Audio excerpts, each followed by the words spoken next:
Hello friends, இன்னைக்கு நம்ம முபி சுபி கிச்சனில் மாங்காய் ஊறுகாய் எப்படி செய்யலாம்னு வாங்க பார்க்கலாம். மாங்காய் ஊறுகாய் செய்ய தேவையான பொருட்கள் பார்த்துடலாம். நான் இந்த சைஸில் 2 மாங்காய் கட் பண்ணி எடுத்துருக்கிறேன். அப்புறம் தாளிக்கு தேவையான பொருட்கள் ஒரு 2 ஸ்பூன் வெந்தயம், ஒரு ஸ்பூன் கடுகு உளுத்தம்பருப்பு, கொஞ்சமாக பெருங்காய பொடி, தாளிக்கு தேவையான கருவேப்பிலை, தேவையான அளவு உப்பு, 1 ஸ்பூன் மிளகாய் பொடி, தேவையான அளவு எண்ணெய்.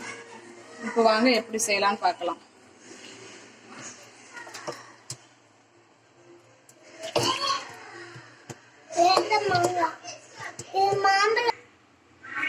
இப்போ எண்ணெய் ஊற்றியாச்சு. நம்ம வெந்தயமும் கடுகு உளுத்தம் பருப்பு போட்டுக்கலாம். அது பொரிஞ்சோடனே கொஞ்சமாக கருவேப்பிலை பொரியட்டும். கொஞ்சமாக கருவேப்பிலை,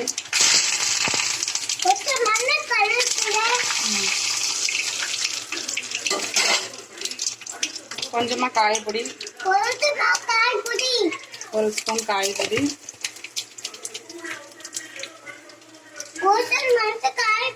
1 ஸ்பூன் மிளகாய் பொடி,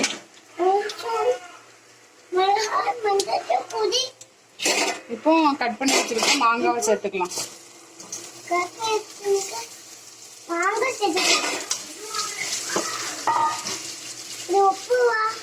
நல்லா கிண்டிக்கலாம், நல்லா வதங்கிக்கலாம்.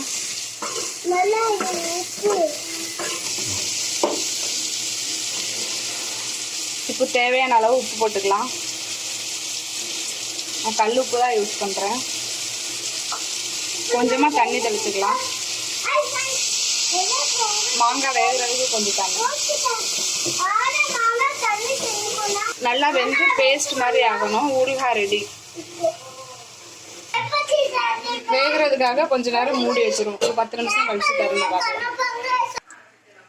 இப்போ 10 நிமிஷம் ஆயிடுச்சு. மாங்காய் ஊறுகாய் ரெடி ஆயிடுச்சான்னு பார்ப்போம். இடையில கொஞ்சம் கிண்டி விட்டுக்கோங்க. சூப்பரான மாங்காய் ஊறுகாய் ரெடி. வாங்க பார்க்கலாம் எப்படி இருக்கு. பாருங்க, ஈஸியா மாங்காய் ஊறுகாய் ரெடி. பாருங்க, ஈஸியா மாங்காய் ஊறுகாய் ரெடி ஆயிடுச்சு. இது வெளியே வச்சுங்கன்னா 2 நாள் நல்லா இருக்கும். ஃப்ரிட்ஜில் வச்சுங்கன்னா 5 நாள் கூட நல்லா இருக்கும். இதுக்கு வந்து வினிகர் எதுவுமே ஊற்றல, வெறும் மத்தப்பொடி மட்டும் போதும். வேற எதுவும் தேவை கிடையாது. இந்த ஊறுகாய் உங்களுக்கு பிடிச்சிருந்ததுன்னா லைக் பண்ணுங்க, கமெண்ட் பண்ணுங்க, ஷேர் பண்ணுங்க. மறக்காம சப்ஸ்கிரைப் பண்ணிருங்க. பக்கத்தில் உள்ள பெல் பட்டனையும் கிளிக் பண்ணிருங்க. தேங்க்யூ.